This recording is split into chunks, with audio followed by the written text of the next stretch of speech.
Good morning. I'm Steve Brockelman, Executive Director of the President's Management Advisory Board. Welcome to our meeting this morning. As I think many of you know, the PMAB, as we call it, is a formal advisory board, and it's governed by the Federal Advisory Committee Act. Our meeting today is open to the public via webcast. The public is in listen-only mode.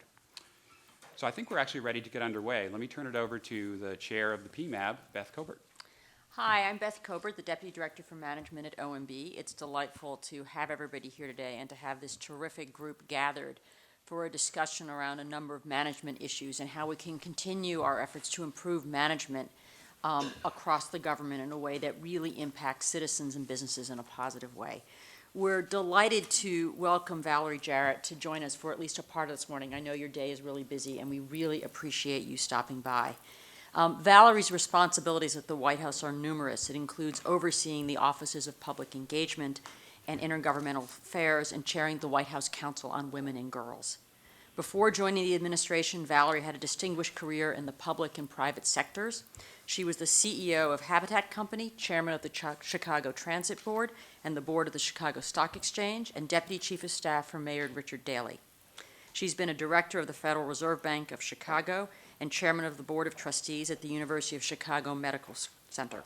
She also practiced law at 2 private firms. As someone with wide experience in government and in business, and as one of PMAB's most active supporters in the White House, she and I have had many conversations about how we really capitalize on this unique opportunity to benefit from all the talent in this room. We thought Valerie would be a perfect person to host our first meeting of 2014. So thank you for coming, Valerie. Well, thank you very much, Beth and Steve, for your leadership. On behalf of the President, I want to welcome everyone to the White House. This entity is extraordinarily important to him. As I hope everybody heard in his State of the Union this year, this is going to be a year of action, and we have a big agenda in terms of what we'd like to do working with Congress, but the President is also committed to do everything possible in the executive branch of government to make sure that we are running as efficiently and as smoothly as possible. And we know that many of the best practices that you bring to the table are ones that we can transfer here. And I know a lot of the focus today might be on customer service, but there are just a whole wide range of issues that you have expertise in that could be extraordinarily helpful to us. And Beth is right. We've had many a conversation about the importance of energizing this entity now that Beth is on board and figuring out how we can aggressively pursue an agenda together. And so we are like a sponge. We're looking for all of the best practices that you have and suggestions that you have that can be transferred to government. And I just want to tell you on behalf of the President how seriously he takes your advice and counsel. And there is really no better team than Beth and Steve to take all of the feedback and input that we have from you and absorb it into the government, and we're fortunate to have many of the government agencies who are instrumental in implementing the recommendations that you come up with, who will be actively engaged in as well. So I apologize for not being able to stay. The Chief of Staff called a meeting, and so I must go, but I leave you in very good hands and just close by saying thank you so much for your effort. Everybody here has a full-time job, and the fact that you're willing to come and give back to the government in this way, we just so sincerely appreciate. So thank you all, and thank you, Beth. Thanks. So what I thought I might do is just give a brief overview of the agenda so folks know what we're trying to get done today. And then I thought we'd also let folks go around the room and just introduce themselves. Some of us can read the name tags without our glasses, but I thought it'd be helpful just so everybody knows who's who. And Liz, you can hear people's voices. Our agenda today is twofold. What we're doing first, one of the things we wanted to do is update the PMAB and get your continued input on the President's management agenda. I know that's been a focus area that we've talked with you about in the past. What we wanted to do is update you a little bit on our progress. Some of that you can see in the materials we sent. You can also read some of it because it's very much a part of the President's FY15 budget. But importantly, in each one of these areas, we wanted to pause because we want to talk a little bit about what we're done because we want to show you how much you've actually influenced our work. But we also have a set of questions as we are trying to take each of these issues forward. And so in each case, we've got a little bit of where we've been, but importantly, we've got a set of questions about where we're going. And we'll have the folks who are leading a couple of those initiatives to talk you through each of those. We'll also provide sort of a broader overview of where we are in the management agenda overall. That's kind of the first chunk of the agenda. That'll take about an hour, plus we're going to take a break. And then we're going to turn to the meat of the areas we're going to focus on today, which is about achieving world-class service. This is a very important part of the management agenda. We'll come back to that in a minute. But we thought, given the breadth of experiences across industries and sectors, across different kinds of ways of interacting with customers, whether those customers are individuals or businesses, whether it's through a service or through a product, the folks around this table would have a lot to add as we, within government, really try and up our performance on this issue. And we thought a good way to do that was to actually do a few case studies of different areas within the government that have specific issues. Each of these agencies has volunteered. It actually, we sort of raised the question to the President's Management Council at one of our last meetings, and actually the hardest part was figuring out which few people got to come and talk about their specific case, as opposed to me having to twist anybody's arm, because it is an important priority for virtually every agency. And each of them has a different set of issues. So we've picked a few. Carolyn Colvin, who leads Social Security, with Lisa Danzig, who works in the DDM's office, leads the Office of Performance Management, are leading this. Customer service is one of our cross-agency priority goals. So there's a big effort around it that they're leading, but we're going to be hearing from 3 different agencies: Social Security, the Department of Labor, and DHS through TSA, something I know that the PMAB members, I'm sure that one at least, are intimately familiar with. So they can bring the voice of the customer here. But we wanted to use those as kind of emblematic, both for questions around them and broader issues. And so I've encouraged the rest of the PMC who's here to actually ask their questions as well. We'd like to make this meeting as interactive as possible. This is not always the best room for that, but we're going to focus on that. And I know on both the PMAB members and the PMC members who are here are not a shy group. So the goal of this is to have a conversation, not to administer PowerPoint.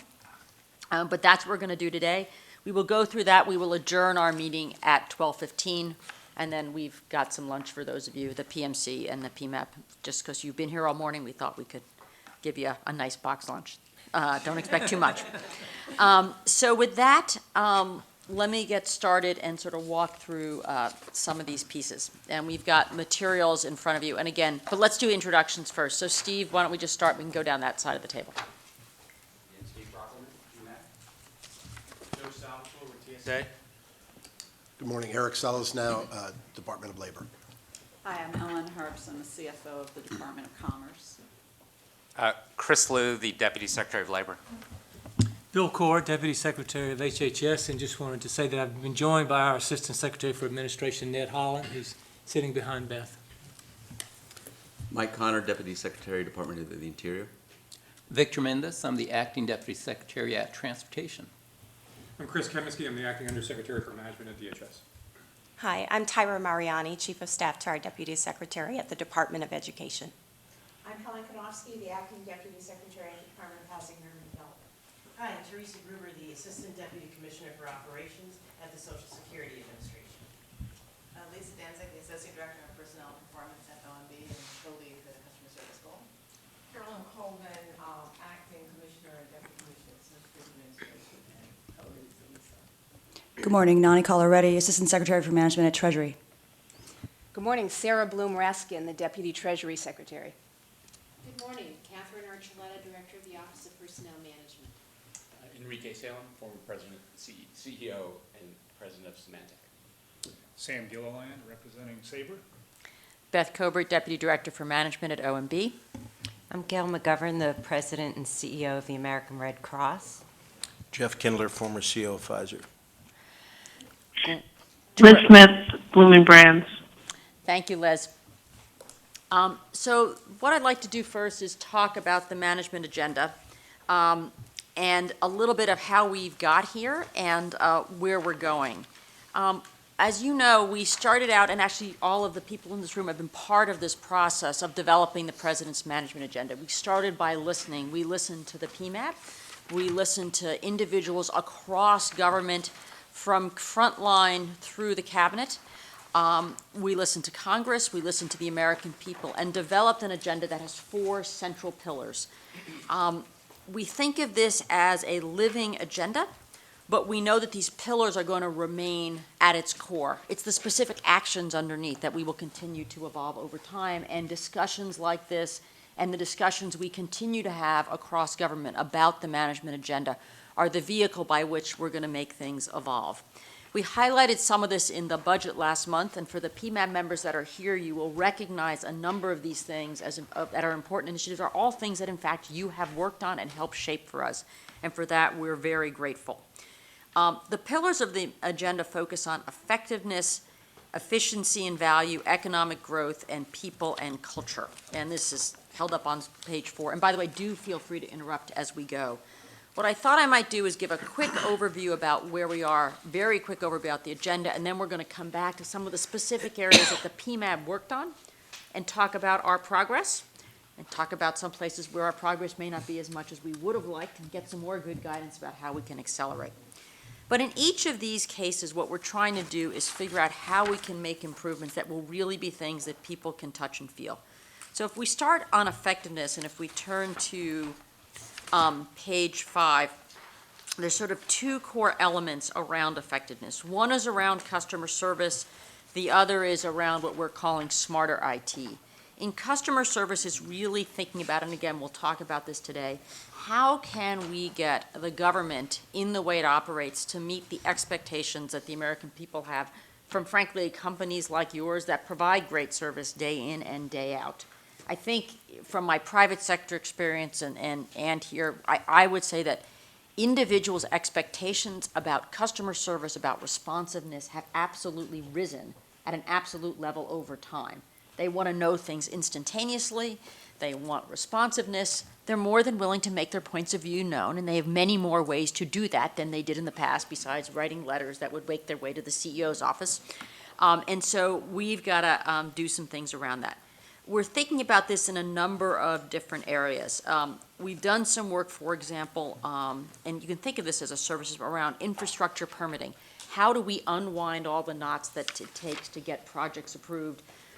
We've got a team that's worked on this, has a big analysis they did of the process and the complicated ways things can move. So how can we accelerate that? We've done a lot of work with Victor and the Department of Transportation on this one, in terms of how can we bring all that together, take things and make them work in a more coordinated way as opposed to sequentially.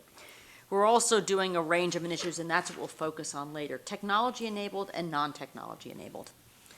A second piece, and we'll come back to this a bit, is around smarter deployment of IT. A lot of the efforts, and we spoke to you around this, around improving the management of IT started with making sure we're actually managing spending smartly. That's what Portfolio Stats started as. How do we do things that have been done in the private sector, like consolidate data centers, consolidate sourcing, all those pieces.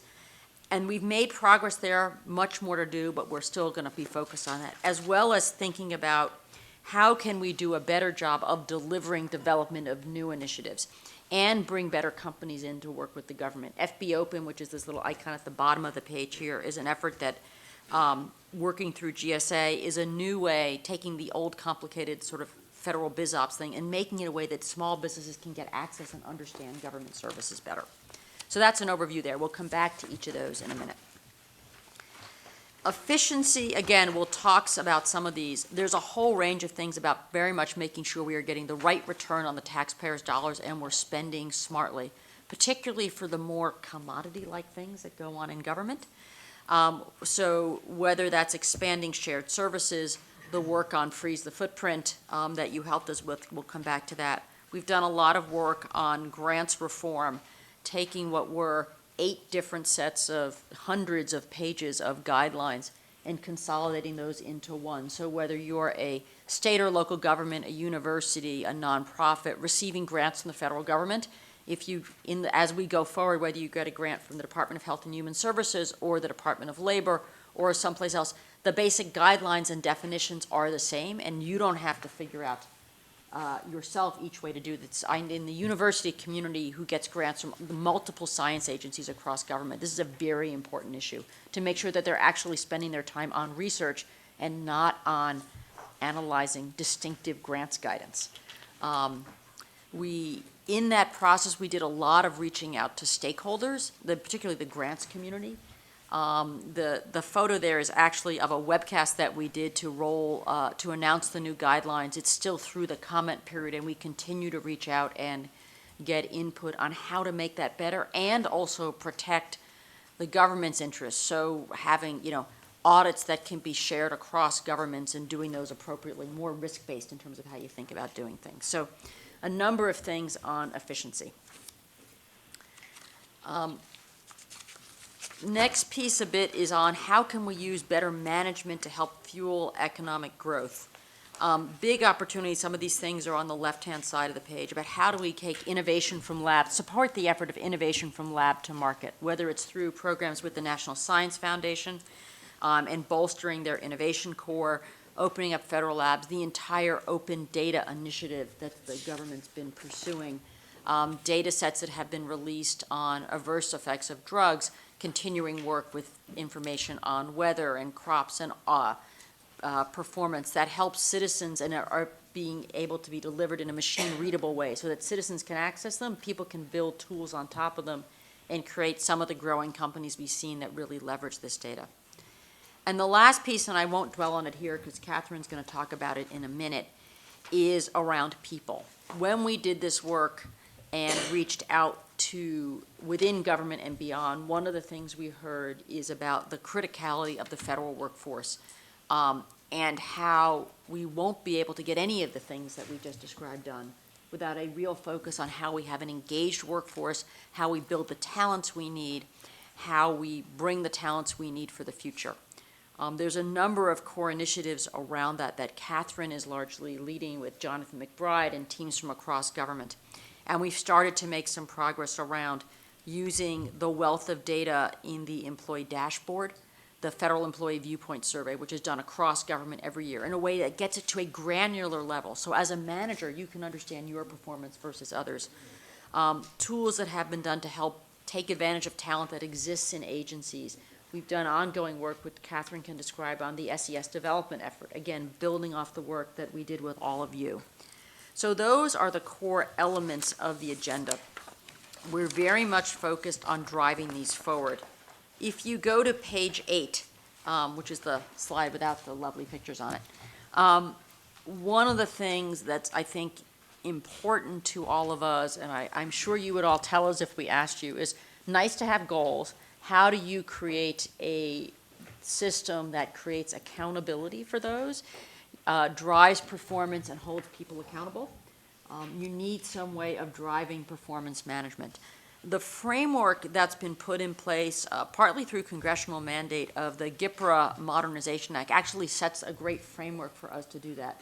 The legislation requires us, but it requires us to do some good things. It requires us to explicitly pick a handful of priority goals at the agency level and across government.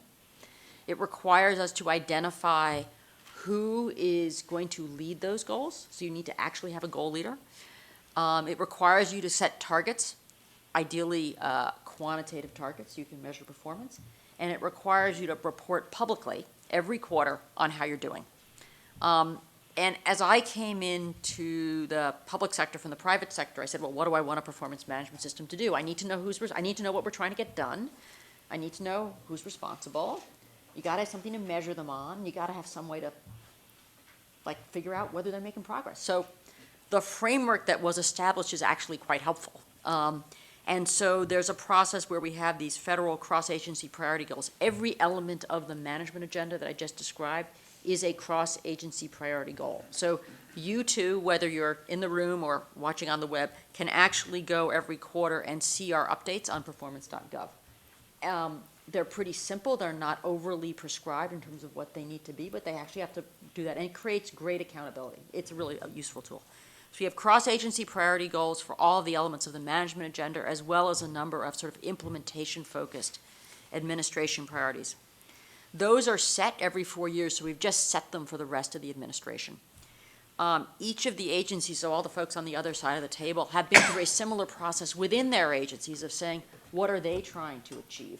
And they too have this same process of specific goal leaders, specific tangible targets, and reporting, and they too you can find that on performance.gov.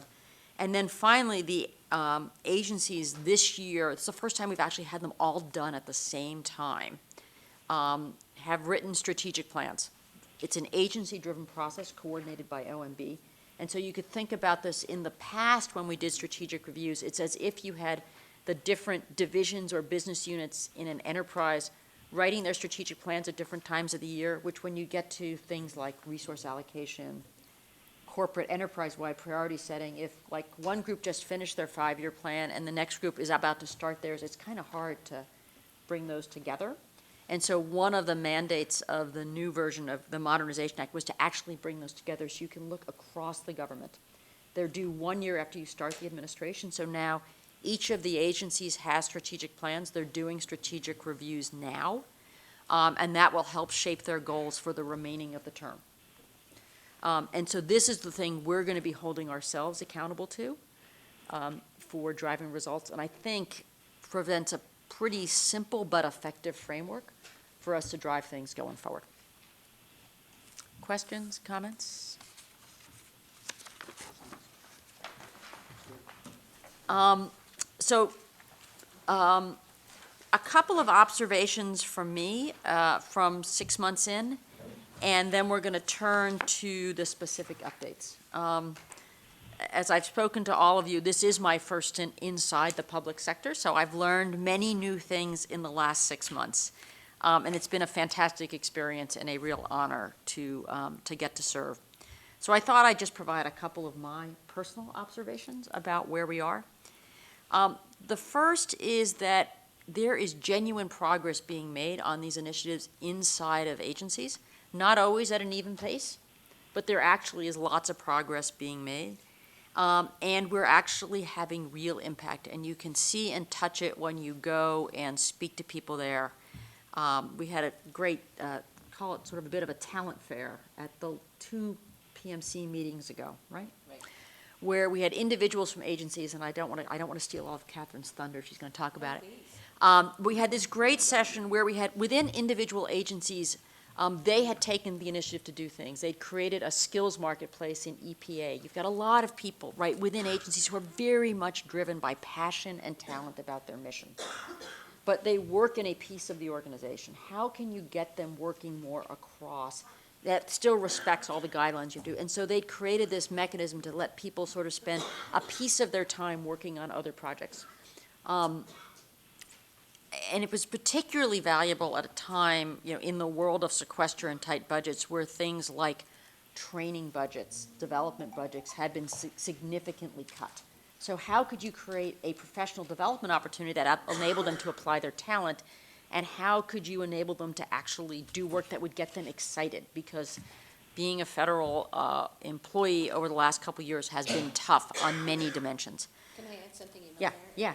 It was really exciting because standing side by side were young people who were newly engaged in the federal workforce with senior leaders, and both of them bringing both the experience and the new talent that many of our young people are bringing today. So the use of IT in these new ideas was really exciting, and the excitement just moving from table to table and really seeing what this pairing up of senior executives and young talent moving through the system was really heartening for us, and really created a sense of energy in that room. It was great. So there's lots of great things going on, and whether it's there, buying smarter, or using the Federal Acquisition Register, this was another thing I've learned a lot about. It's very large and thick. And while it is very large and thick, there's also a lot of flexibility in it. And so to me, one of the challenges as we think about this management agenda is how can we use this process, and your input on doing this will be really helpful to us too. How can we, in fact, increase the pace at which we replicate good things across the government? Because for almost any good idea, when you look around, you can find somebody doing some form of it. Somebody has figured out how to get in great talent. Somebody has figured out a better way to deliver customers. So how can we replicate that faster because those things that are happening are things that can be done within existing rules. Can I ask a question? Yeah. How currently are those best practices shared across the So I'll make a comment, but I would invite somebody on, one of you guys to talk. I'll give you a minute. So there's a couple of formal forums, right? So there's a formal meetings, I was describing them earlier. There's a formal Chief Information Officers Council, Chief HR Council, acquisition officers. That's one mechanism, sort of across at the senior level. There's some things in the acquisition workforce. We have a frontline forum that actually the Office of Federal Procurement Policy works with. And so there's some mechanisms to do that. I actually think we need more, but I'd love one of you guys to comment on sort of how you do it in your agencies. Because I think, again, this is both across agencies. Agencies themselves have the same issue, So right, this within is them. Ellen Herbst from Commerce. In addition to the council structure across the government-wide, and what those council structures lead to, and I'll look to Nani and Ned and others that I know I sit on many councils with, it's a formal mechanism, but it's also the platform for networking at the senior level across functional areas. So that breeds kind of the informal. There is online ability at the lower levels through an OMB-driven platform called MAX. So there's a lot of communities of practice that have been in place, and more are springing up as we get folks who are more tech savvy and tech comfortable looking for those online tools. For many of us within our own agencies, we have federated models of governance, so it is not kind of the old stereotypical hierarchical command and control. And so we have the same issues at a smaller level, even within our federal agencies. And so creating these online tools and creating an interlocking structure of councils. So in Commerce, we actually have all of the same kinds of councils, but they interlock across functional areas. And that's one area I know we're talking about at the government level. How do we leverage more between financial management, acquisitions, management of our property, and so forth? This is Nani Colleray from Treasury. I was just going to say the other thing that's been very helpful is actually OMB, because Beth Colbert and her partners on the B side, the budget side of the agency, even just in the production of the budget, are forcing some coordination and collaboration. The back and forth with agencies includes a management agenda, and it's sort of part of the process. So that's been very helpful. You know, from my perspective, this is one of the great tools we have. A bunch of Dan and I talk about this all the time. And so thinking about how we get the mindset that says I should be reaching out, and some of these informal communities have been very powerful. There's a group of innovators that get together, the chief performance officers meet on a regular basis, and they've actually formed a quite tight community. Lisa was the chief performance officer at HUD before I roped her over to come join the OMB team. And so I think those, and I think the combination of that and the ability to take technology, because, I mean, we got to, one-on-one is helpful, but you need something to get to scale, especially for the large swaths of the federal workforce that does not exist in Washington, right? Much of the workforce, more than the majority of the workforce, is not here. It's in field offices. And so how do you get field offices that are doing similar work, learning from each other? I think that's something we need to continue to think about, how we do better. And I think technology can help us.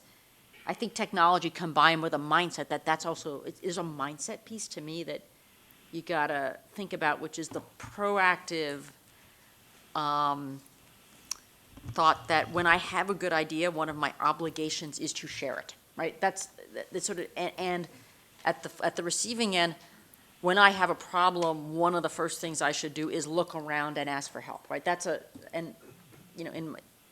We see that in my consulting experience, there are companies that were really good about sort of that being the way they work, and there's others that were less so, and I think we got that same mix. But I think it starts with a culture around a little bit of my obligation in life is to actually spread this idea to 3 other people if I have a good one. And one of the things we'll talk a little bit about today, and one of the things I'd love to actually take up with this group, I think I talked to some of you about this, is this to me, this is part of what a performance culture is about. And so thinking about how we do that, I think is another rich vein where your experiences could be really valuable to us. Beth, Yeah. I think that the fact that you all now post or publish the performance goals and the standards and how well our agencies are achieving them has been particularly helpful in sharing our best practices too, because when we go to those sites and we see something that another agency is doing and it's similar to a problem we may be experiencing or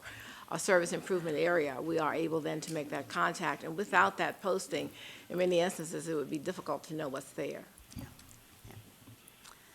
So I'm going to take a pause. I do think there's this best practice. There's also sort of long-term things we want to get done. And for me, and as we've thought about the management agenda, that's the tension we're trying to work through. Because we also know that the more we can make tangible progress in the near term, the more we'll be able to do the long-term pieces, right? You've got to sort of earn the right to do them. And so that's the balance we're trying to strike.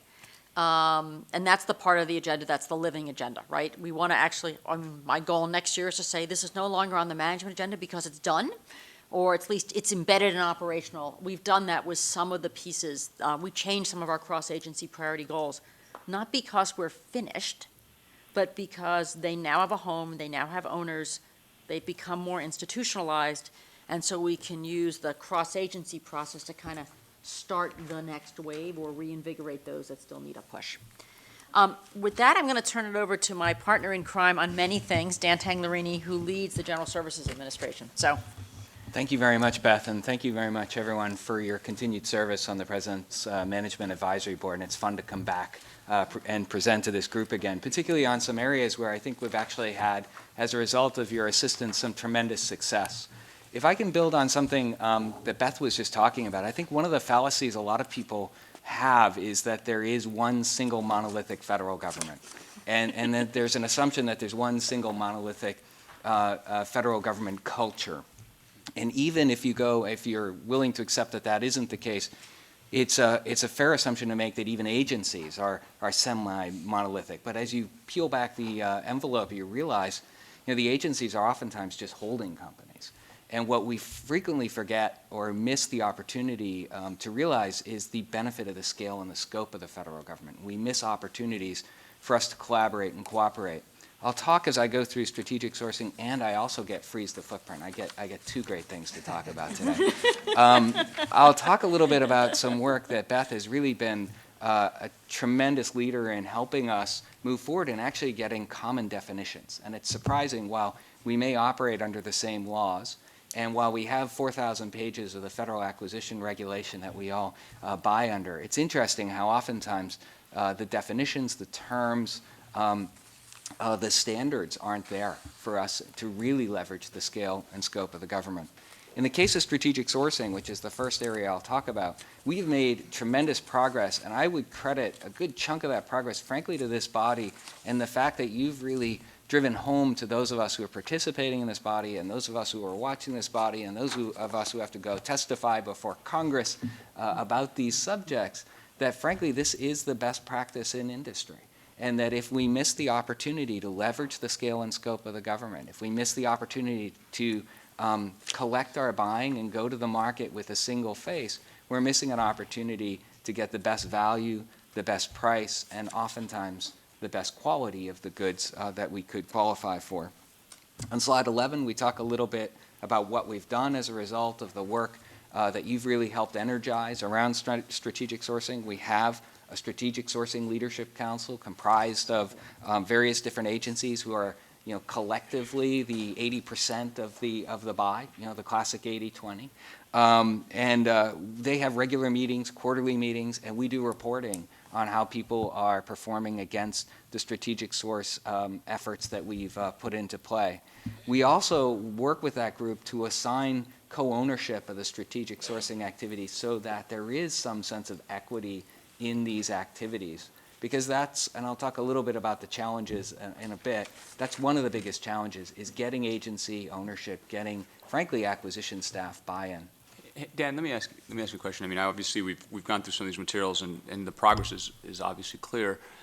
You used to have a metric that was spend under management. So there was each group wanted to do their own thing, and at some Right. point we had to say to the equivalent of what would be the GSA, how much spend is under management, and we always had a metric of increasing the spend under management by that central organization. And so how would you say what's the spend under management by the GSA that really is that the GSA is driving, if there's a way to think about that? No, that's a really great question. Within GSA ourselves, No, we have that. We have a metric, and that is our market share, if you will, and that is the spend under management. We only buy for other people. Right. And so in the last year, we've gone up by about 2 percentage points. Now, that's at the same time that procurement expenditures have gone down by, I think, something like 11 percentage points. So we have a positive trend in that regard. Over the last 2 years we've been doing this, we think we've saved over $300 million in this activity. But more importantly, actually, we've begun to pry open some of the barriers that are really separating people from the idea of working together. The biggest one is really identifying prices paid, because the assumption is, by any good contracting officer, that I can get a better price than that other contracting officer. And to some extent, this notion of competition between contracting officers has been good for the last 20 years. But we really think the future is actually exposing more of the data, getting more transparency, understanding what we buy, who we buy from, how much we buy, and what we paid. In our office supplies contract, we actually were able to reduce price variability by something like 65%. It was dramatic. And we brought the data from the last set of buys to the vendors, and every one of them dropped their price. We said, if you want to participate, you have to live within a range of this mean price. And so I think the real trick for this is going to be us continuing to make efforts and strides to have price transparency. Working closely with Beth, we've really started shifting into this idea of category management to get to your point, getting spend under management. We're bringing to the Strategic Sourcing Leadership Council this idea of category management, dividing up the sweep of purchasing into categories, getting agency co-owners, and really trying to build the vehicles to manage those categories. The advantage that we sometimes have, and some of the things that we've probably done as members of the PMAB, is we can say, here is what's going to happen in the direction we're going to go in. What leverage do you have to kind of try to encourage or drive the group to move in this direction? Because, quite frankly, everybody always believes exactly what you said, which is, I can do a better job myself. Right. I mean, And so I think one of the things we're committed to is using data as leverage, right? Okay. So 65% reduction in pricing on office supplies, a 40% reduction in contrast duplication. One of the projects that Beth and I are working closely on as part of the President's second-term management agenda is this idea of creating benchmarks across certain areas of administrative services.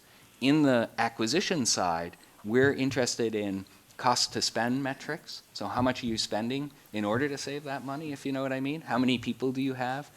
In each of those areas, one of the hardest things we're fighting for is what we call the bigger than a breadbox metrics, which is how much do you spend on your acquisition activity? We're looking at the sheer volume of acquisitions so that we can begin to start focusing on, can we reduce acquisition duplication? So the idea is, if we can get at it from the metric side, maybe we can drag people into the game and saying it's less about you getting a better price on the next contract. It's about us having fewer contracts and a better price overall. Yeah, and I would certainly support that. Transparency and driving transparency across agencies and benchmarking would illuminate everyone to where the opportunities are. And so I think your point about that, and I think we've heard about benchmarking being a good motivator. I think it'd be a great motivator here, because as I recall, you don't have a legislative capability to mandate use of GSA services. We don't. We do have the opportunity to have very high-level encouragement, and through measurement, through continuous measurement, and people's exposing the lack of adherence to that encouragement, if you will.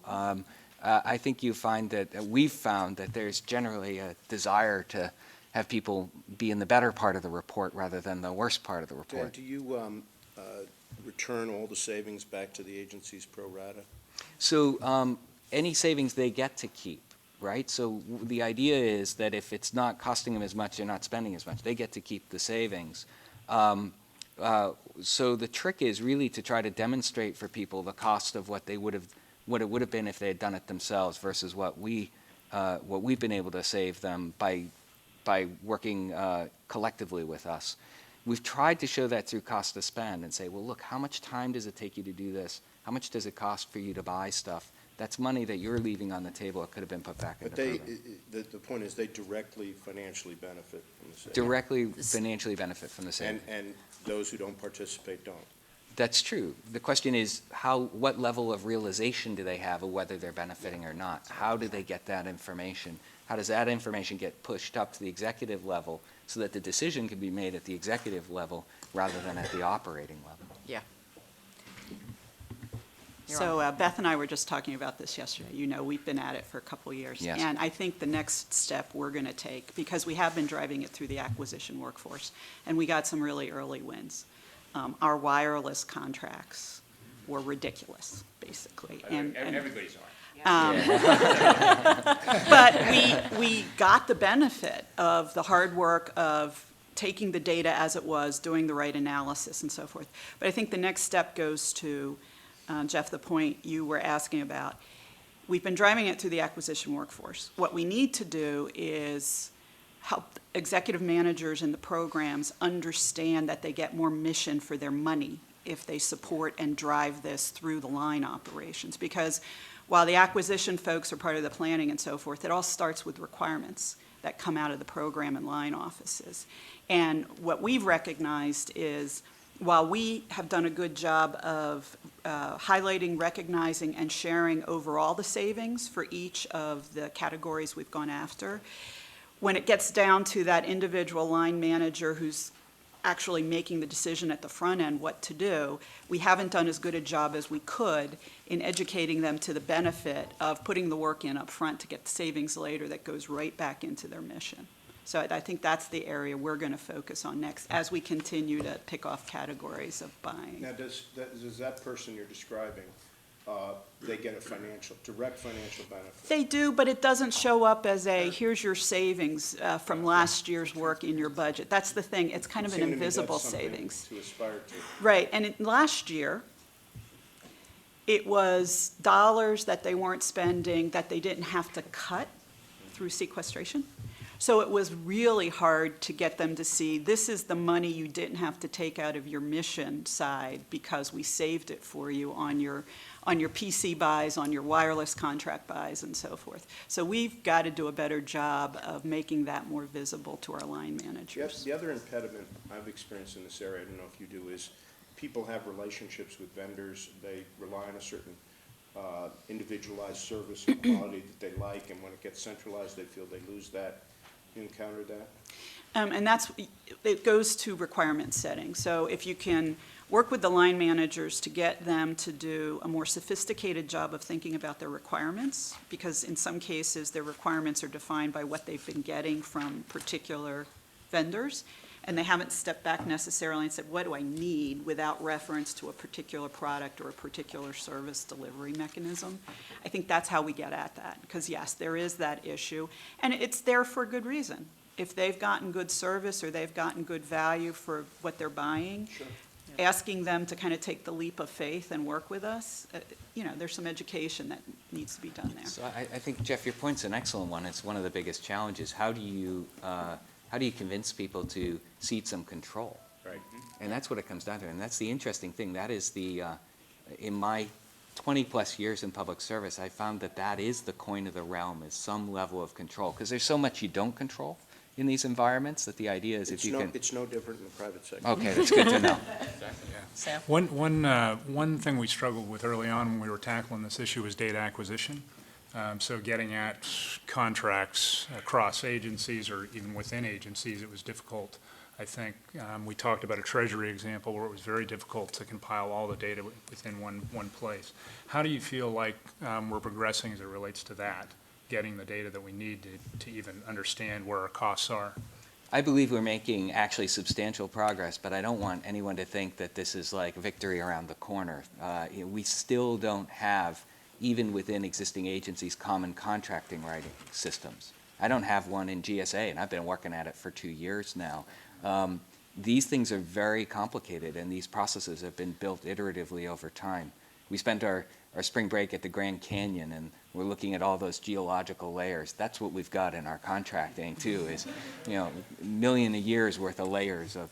So I think that the work that we're doing in something called the Prices Paid portal, and this is something that this group has been supportive of, we believe in this summer, we've been doing some beta versions and getting some really good information out of that. We think we can roll it out more substantially across agencies by the summer. And then we think we're going to begin to get very powerful transparency. Can I'd like also One to. thing, and then I'm going to, Okay. go ahead. But we're No. so excited about this topic. No, go ahead. right? We got more. Let's not leave it. Well, just from the HR side, I'd just like to say that working with GSA and figuring out the ways that we can work together and that, frankly, GSA can take some of our workload allows us, on our side, to free up some of our employees to do other work. And as we're taking a look at precious human resources, we've got to figure out how we do more.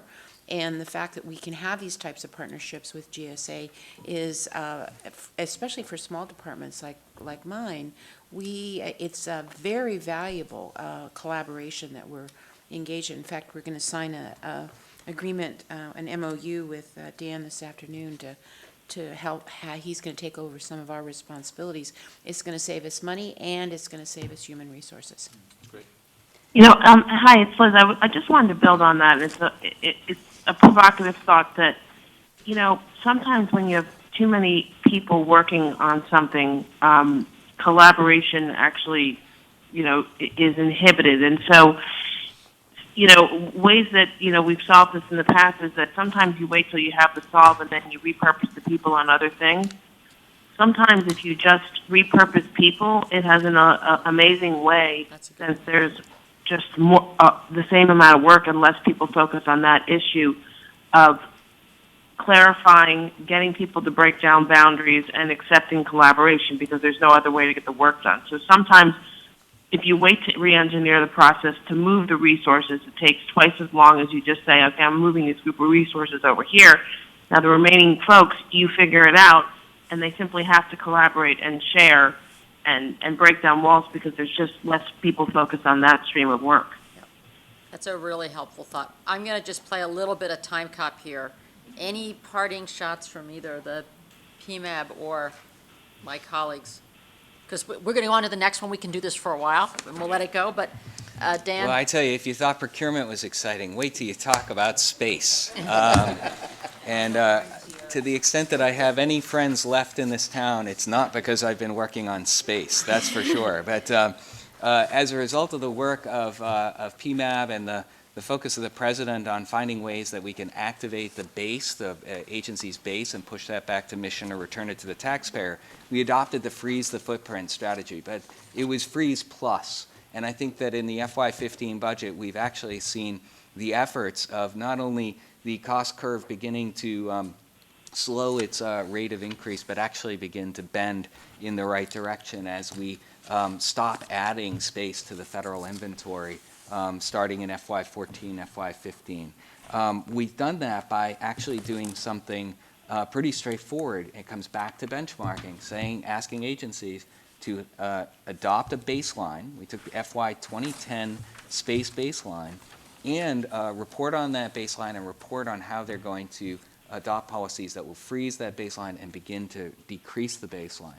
When I started at GSA a couple of years ago, I have to say I had to go and knock on doors, get myself invited to people to go talk about this issue because it really isn't a lot of fun and it's very hard. I'm now getting calls for people asking for me to come, and people are actually coming and visiting the GSA headquarters building where we've done some real transformative work on space, doubling the number of people within the same building.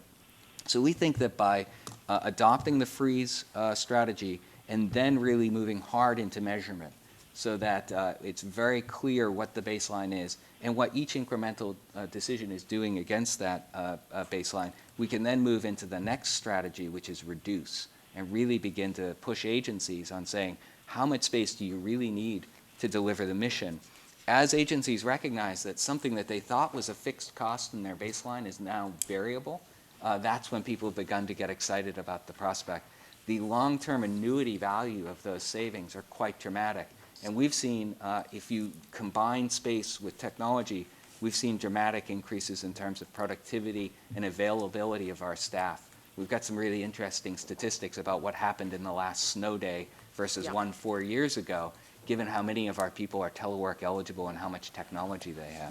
This was actually, Catherine will attest as the person who has responsibility for calling snow days in the federal government. The ability to actually have put telework in place, actually one of the metrics we're going to track in the benchmarking, both from this side and actually from our IT benchmarks, is telework eligibility.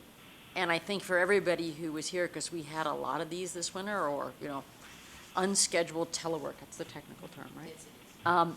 Made a huge difference. I know as it was in the last throes of getting the budget out, and we were like, okay, if we have like how are we going to get this done? And without that, we weren't. And I think people learned a lot of lessons, but you've got to actually have the IT enabled to go and the mindset of the manager able to go, and then you can actually do lots of great things. So against the baseline, we saw between from FY10 to FY13, we saw the baseline reduce from 730 million to 719 million square feet across all agencies. And in the FY15 budget for GSA, we actually saw a reduction in the amount of money we're asking for lease. The interesting thing is for us, we're really focusing on the chart you see on slide 16 with that ratio of leased to owned. And you'll see that starting in 1967, our owned our own square footage has stayed roughly constant. What we've done is met our needs through leasing. Leasing has a huge benefit to the government in terms of quickly addressing space needs or being more flexible. But on the long term, if we're going to consistently use that property, and our average length in a lease, our average length of stay in a lease now is 27 years, it makes sense for us to possibly own some of that space. More importantly, what we need to do is look at the utilization rate of the space and really find ways to push it up, recognizing that there's been a dramatic change in the technology that's available to us and the way people expect to work and the way that people expect work to be delivered. And so we have to ask ourselves, are we building space that reflects the way we did the work for the last 50 years? Or are we building space that's going to be flexible for us to do the work the way we will do it for the next 50 years? And that has really sparked a much more substantial conversation than just, how do I keep us at 730 million square feet? It really has started asking big questions about how do we actually do the work that we do? So questions as you sort of move the ball forward here, or incremental suggestions. This I know was another topic that this group spent a bunch of time on. And again, what we wanted to do is both show you that we're making progress, but also take advantage of your wisdom the second time around so we could come back to some of these things. So questions from folks who are in implementation? Question for Dan. Dan, have you evaluated the impact on productivity? So it's the biggest question I get when we start talking about the open office plan. My quickest response is, has anyone evaluated the productivity of the current setup? The problem I have with asking questions about what has been the impact of the change is I don't have a baseline to use for evaluating that change against. We do have the EVS survey coming up, and we've had a number of special EVS is the Employee Viewpoint Survey, the annual Employee Viewpoint Survey. So we have been in the office space now for just under a year. We were moving in right after the last cycle. So we've got a great kind of comparison. Now, a lot of things have happened in that year at GSA as well as us moving into this new space. So it'll be interesting to try to parse out what are the other environmental effects. The other thing we have to look at is what the changing expectation of the emerging workforce is. And that's something we're working closely with Catherine about, is what do people that are coming into the office expecting the office to look like, so that we're not just providing office for those folks who've been there, historically. So the bigger question really comes down to is what is the work that we do, how do we do it, and how do we do it more efficiently and effectively? We found that by literally taking down the walls in our office space, we have reduced the barriers to communication, collaboration, cooperation. It's been hard on the hierarchy, And those are the people you have to seek permission from. But it's been great for the actual people doing the work, and we've really seen a dramatic increase in the amount of collaboration. So this isn't, we're not offering a single solution set to every agency. We're offering them more tools than I would argue they've had before. And then we're really pushing pressure on asking, look, what did you base the 300 square foot per person on? So, can we challenge those assumptions and see if you can return some of that resource back to mission? And we teed up a couple questions. You and I have talked about this. They're on page 18 if you're flipping through the book. But I'd love to ask some of our guests here today, because we know, like, many of these organizations are doing it, and you've got centralized parts of the organizations, you've got dispersed parts of your organization. We've got some things that we're trying to push, but sort of as you think about the things you are doing lately in terms of adapting the workforce, building that collaboration, thinking about how you measure productivity, just wondering, what do you see as sort of what you're doing now that's really working, that may be newer, or what do you see as the next wave of challenges and things, so that we can actually look a little ahead? Because I think we'd say, this is great stuff that we have to work through, but we're playing a game that's been played, and we want to know what the next step in the game is. So I guess that's our question to all of you. So it seems like every time I go to a PMAB meeting, I feel your pain, because we're undergoing so much of similar types of things at the American Red Cross. And when I first got to the Red Cross, it seemed like everything that was centralized should have been dispersed, and everything that was dispersed should have been centralized. So I had 700 chapters, each of whom had their own IT, their own payroll, their own financial systems, their own bank accounts, their own treasury, their own website. And we had centralized disaster response in DC, which is completely nuts, because the people in DC live 1,000 miles away from where the disaster is happening. And we centralized fundraising, so they weren't in the community. So we flipped this model by bringing all the back office stuff, all of procurement, and by the way, Dan, we buy a lot of stuff off of your procurement schedule, and we love you. Thank you. So we brought. That's why I like coming to these meetings, Gail. So what we learned was, at first, people didn't want to let go, because very similarly, they had control. They had control of their own P&L, in terms of producing a report. They had control of their own bank accounts. As soon as, and we had a burning platform, and I suppose in a lot of ways you all do too, as soon as we were able to lay out the financial situation at the American Red Cross, people wanted to let go. And, they want to let go because they saw that we were, hitting our own fiscal cliff.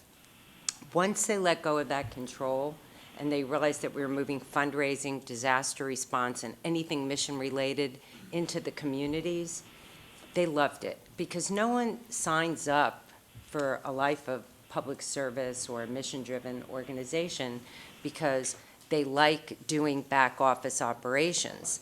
They're hanging on to it because they're fundamentally convinced they can do it better than anybody else. And as soon as you demonstrate, the reason people are knocking on your door now is because you're demonstrating that you can actually do it better, more efficiently, and save people money. They suddenly don't get their jollies hanging on to these functions anymore. They want to let them go. So, my biggest piece of advice is demonstrate that it works, gain trust, over-communicate. When you all tell the people in the field that this is going to be great, they're going to believe it's going to be great. If you say, oh, there's this edict where everybody has to do this, it's not going to be great. So over-communicate, demonstrate it works, and people will gladly let go of control. Now, space is the final frontier. This is where people live, and they like those 300 square feet. But I have seen, I don't know if you've ever seen Bloomberg's offices, or, there are just some really cool ways to make you feel like you're not in a box. So I would also just kind of show them the buildings that you have re-engineered and let them see those. Because my guess is they're vibrant, more exciting, and a lot more conversation than everybody going in their cube and hanging onto their space. We were joking that we should be part of the Smithsonian Museum because we have so many tours coming through now. It's awesome. So, It's awesome. Yeah. Any other thoughts or what people have done around this sort of space? Yeah, just the one question that's posed in the presentation is around employees working remotely, Yeah. and it can be pretty uncomfortable, I suppose, to let go and have people working outside the office. I think the very obvious point there is that you really, at the end of the day, have to set very specific goals and objectives for them, and let go. You have to trust, and there may come a point where there's a serious discussion with an employee about how they've been performing versus what the expectation was. I do think the communications part is really, really hard. So I think you end up, how do you keep them in the loop on the topics of the day? It's pretty difficult. So we've experimented with a lot of different ways to communicate, but it is, back to Gail's point, you end up needing to over-communicate, communicate even more frequently than you think should even be necessary. And then the last thing I think is important in terms of thinking about remote employees is picking those areas, and this can seem unfair at times to the various employees, but picking those areas where it really does make sense to have them working remotely, and where tremendous collaboration is really necessary, may be difficult to send them home to work. I also think, though, it's not binary. I think that's recognizing that this isn't a decision of saying whether the people are going to work in the office or not work in the office. The question is really, how do you give people the flexibility to be mature adults and members of the team and decide when and where they can be most productive? How do you give them the tools to be productive wherever they are, whenever they need to be? We found that through our 100% telework agreements and pushing our systems to the cloud, when people couldn't get to work, even though they wanted to, after Hurricane Sandy, they found ways to get to work. I have this great picture of one of our associates sitting in a Pep Boys with 2 folding chairs. She charmed her way onto their Wi-Fi, and she's sitting there working, helping other agencies get back into their flooded buildings. That's the kind of opportunity we're providing our employees who are really focused and dedicated on public service. But Sam, to your point about letting go, I think that, at Ed, we're like dogged about the space modernization, right? We want to do it, but it's the fear of letting go. I can't see you, so I don't know if you're out walking your dog or if you're actually, working on the thing that's in front of me. And so our biggest lift has been, and we're still struggling with this, how do we help managers understand what managing remote employees looks like? And it really is focusing on the output and the productivity, but they don't really know what that looks like. So it's maybe if I see you, I have a higher probability you're doing work than if I don't see you. But that's been the biggest lift. And then even on the employee side is, what does it mean? What are the systems and structures you should set up to be remote? So we had an employee say, I can't do that because that file is at the office. Well, let's talk about what working remote really looks like and making sure you have all the tools and resources you need. So that change management of just space and where you're located is definitely the biggest lift. And we walk them around GSA and other places and try to show them, but that's the big one. Can I add something to that? This is kind of tactical, I admit, but I work with a lot of startup companies that are pretty virtual and have people all over the place. And I do think seeing people is important. And, video conferences on a regular basis, where you just make sure everybody, because one of the things about video conferences is you can't multitask the way you do on a telephone conference. At least I can't. And I find you do have to have eye contact with people periodically. So these firms typically set up a weekly all-hands meeting or whatever the group the person's working on, so you actually do have to see their face, or at least what they're wearing above never mind.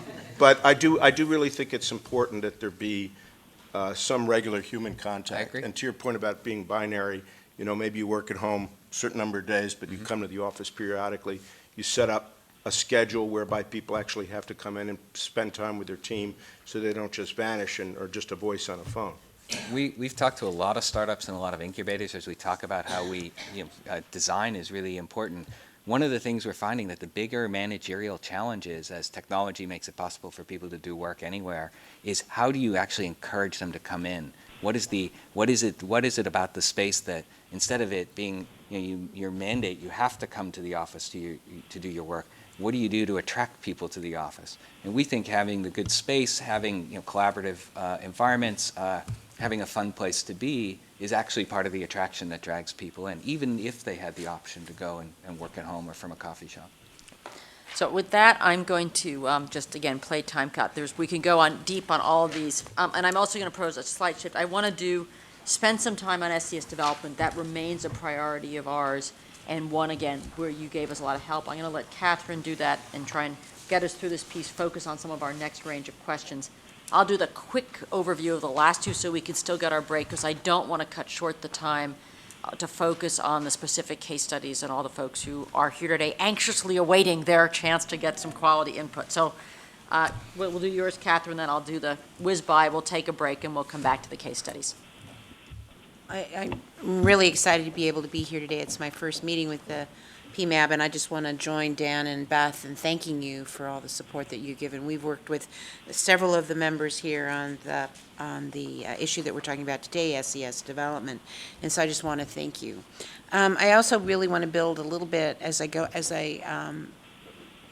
into the slides I prepared for you, is to talk a little bit about Dan's statement that about the view of the federal government, and that the misconception, and I'm always astounded about this, but even within my own family, people believe that all the federal employees work here in D.C., that we're in these large white buildings and we're doing all the work right here. And indeed, we know that's absolutely not true, and that the vast majority, over 80% of our employees, are out in every state of this country. And so that's going to require us, as we look forward on the human resources side, to be, as we take a look at dwindling resources, that we need to be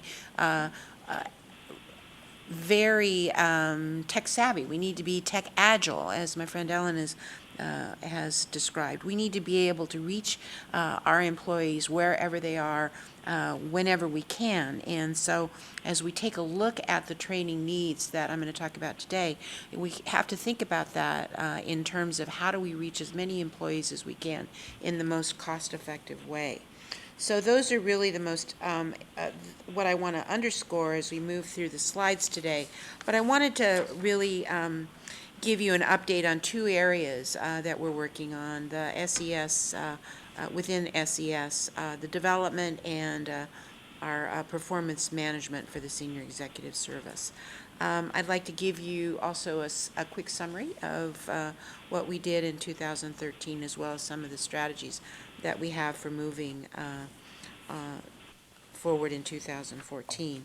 So as we look at the slides, you can see that the federal government did face some very extraordinary challenges during 2013. We resulted in conditions for funding training to be reduced, and including on senior executive development. So we needed to look at some strategic opportunities to collaborate and to share enterprise senior executive development solutions throughout federal government, and I wanted to be able to share some of those ways that we work to save money and to avoid duplication of efforts. So some of the examples that we used in shared enterprises was that we developed a federal executive briefing for the new career SES, and actually some of you helped with that, as well as the collaboration on other efforts at training our senior executive service. We worked with OPM, we worked with PMAB, and I think many of you actually were participants on our panels. The other thing that we did was to take a look at what was already existent, and we were able to work with, for example, the Department of Veterans Affairs in taking over one of their development programs. So we're saving money by that way. We're using the infrastructure they had, but working very closely with them. And also making sure that as we developed our training modules, that we looked at that tech-savvy, tech-agile workforce that we have today, and making sure that, in fact, we're using online training as a solution for reaching the many, many employees across our country. We have developed an HR university, and we're continuing to expand that under the second term management agenda that will enable us to use interagency techniques, experiences, and to expand our training and development. We'll continue to do that and use technology as a way of building our training solutions. And as the result of which is that issue that OMB continues to help us with is how do we develop the training that we need at the least cost in the most effective way, and being able to share back with our colleagues across government about how they can continue to build the skills and experiences of their executives. So I want to talk a little bit about our development initiatives. We have an SES onboarding model that is actually a very exciting project for us. We worked with OMB and PPO. We actually did a whole, we asked a group of young executives to come in and talk to us about what their onboarding experiences were. And they were from, they varied from not so good to it could be better.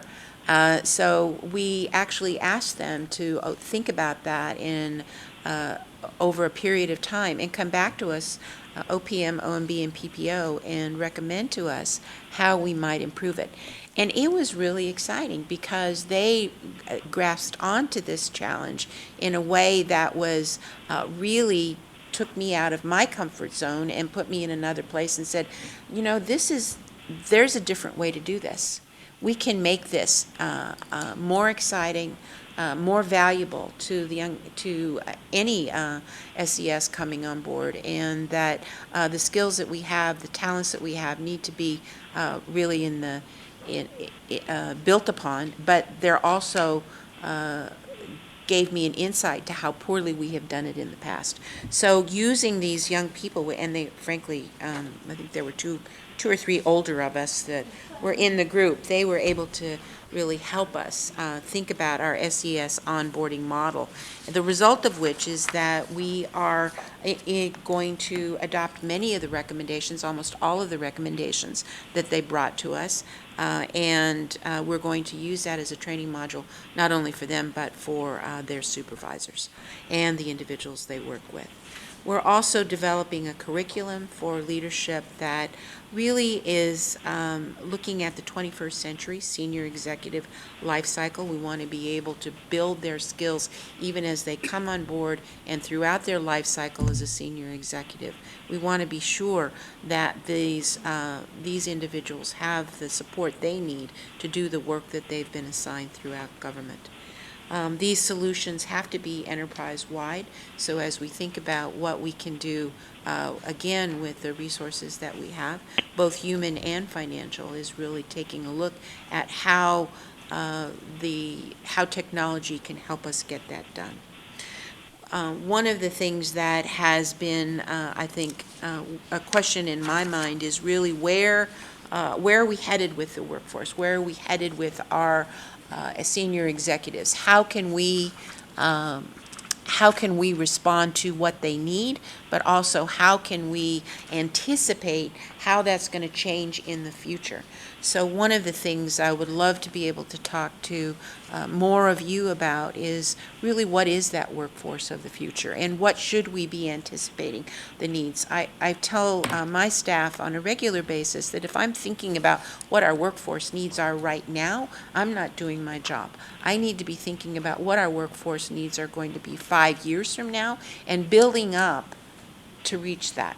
And so as we think about what you're doing in the private sector, I would love to expand those conversations about how do we think forward with this? How is government really anticipating what those needs are?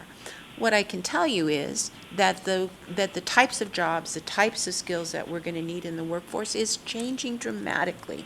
That now our workforce, the needs that we have are mostly white collar, but it still says that we need blue collar workers. When I look at applicant flow data, what I know is that IT skills are the #1 need across government. IT skills are the #1 need. But Not just in government. Okay. And that's one of your challenges, though. Yeah, and I'm trying to steal them from you, and you won't let me. No, well, no, you can have a lot of them. No, but that is a real challenge, though, for everybody. It's not That's just exactly right. So it's not that your challenge with recruiting some of this talent is the same challenge that we're all facing, because there is a very limited number of these very capable, tech-savvy folks who know how to get things done. So. I also know, just to add on to that, that the next 2 areas of need in the government from my applicant flow data are nurses and physicians, which was really surprising to me. And then the next are blue-collar workers.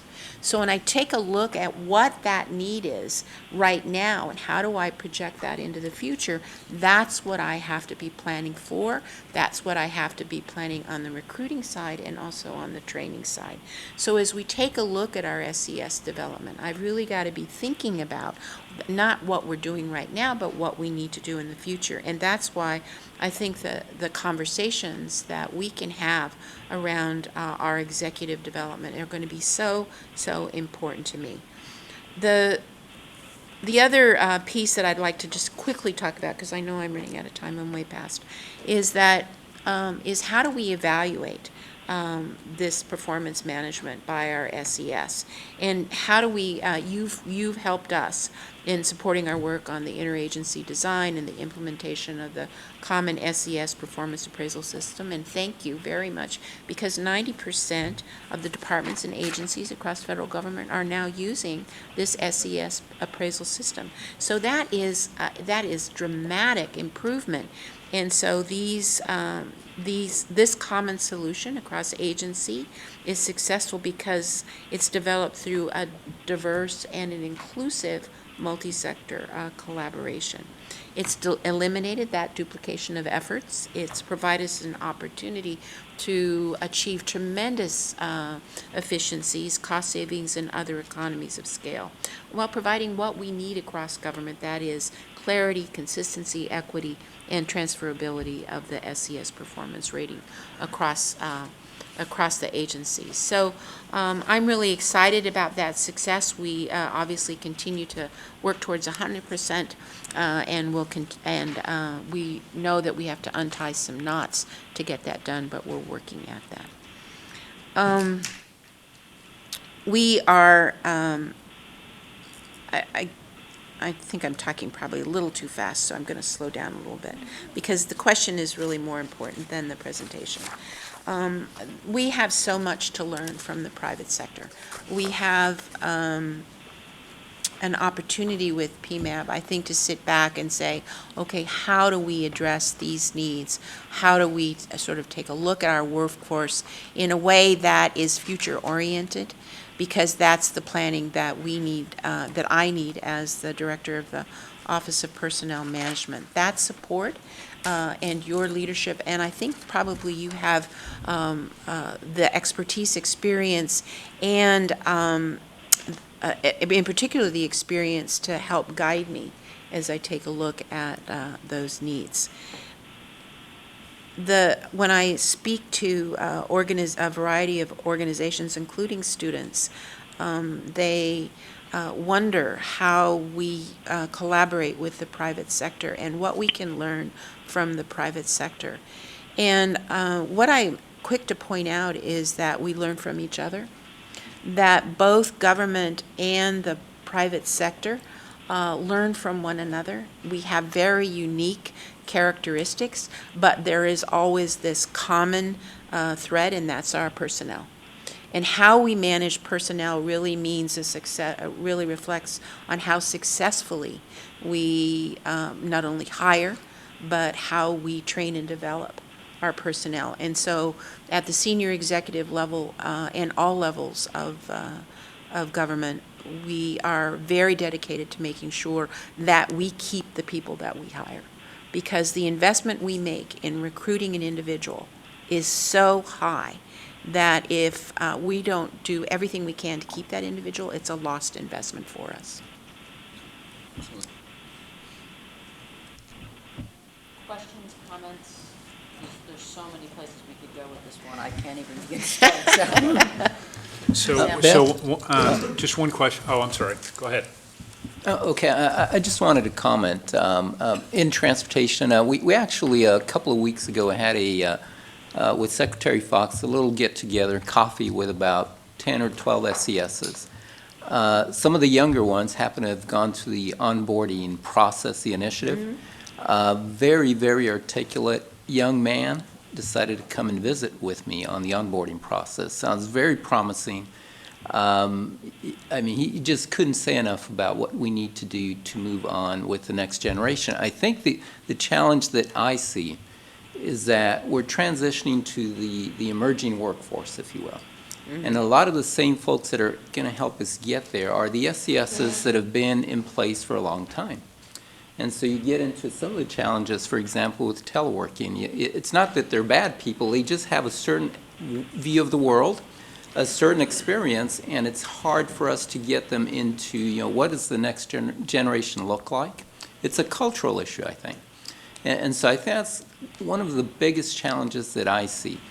For those of us that are trying to establish the future, we have an experience. And so how do we kind of broaden our view of the world so that we can actually look to the future?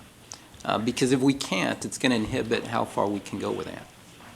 But the onboarding process, from what I heard, we're going to be working on that. Yeah, we're extremely excited about that. I think we learned a lot from the young people who participated, and frankly, every member of that. They were very, very engaged on it, and really, as I said, really good ideas for us to improve that process. And I'm glad you brought in the young view, the young perspective, because they really are the future, and they really bring a different view of what they see the world is going to be like. Their expectations, their work style is totally different, and we need to be somehow accommodating to that. Yeah, just a question about the performance appraisal process. My recollection was it was going to take 18 months to 2 years to roll it out across agencies. So I imagine it's still relatively new. But I'm wondering if there are any early indicators about the use of the new system, the new performance appraisal system, as a means of differentiating performance, meaning we'd heard that all of the appraisals were quite positive historically. Everybody got high ratings. And I'm curious as to whether the tool has been helpful in differentiating performance and providing motivation around career progression and development.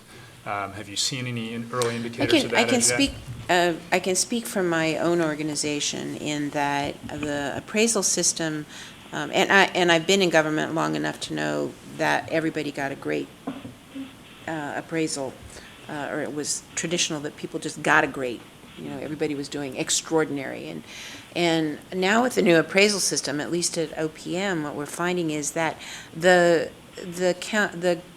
colleagues that are sitting and actually reviewing these appraisal systems are saying, really, let's ask a few more questions. So asking those questions and really engaged in that conversation, it's no longer a check mark, it's a discussion. And really taking a look not only to the person who is getting the appraisal, but the person who's giving the appraisal is really a very important part of that.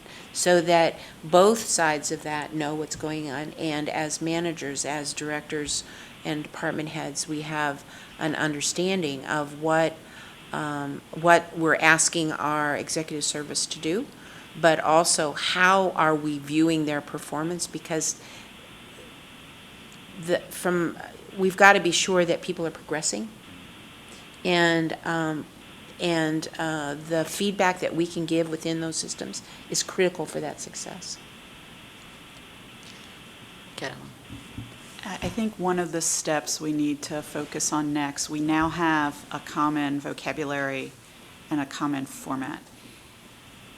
If we're to get back to one of the original goals of the Senior Executive Service, which is mobility, We have a Spanish prisoner's dilemma we've got to solve, and the only way we can solve it is if everybody moves together, which is to implement a more rigorous rating system. We have to do it across the board, or else we will defeat one of our goals of being able to move people around. And I think that is something we need to talk about a little bit more, how we do this across all agencies.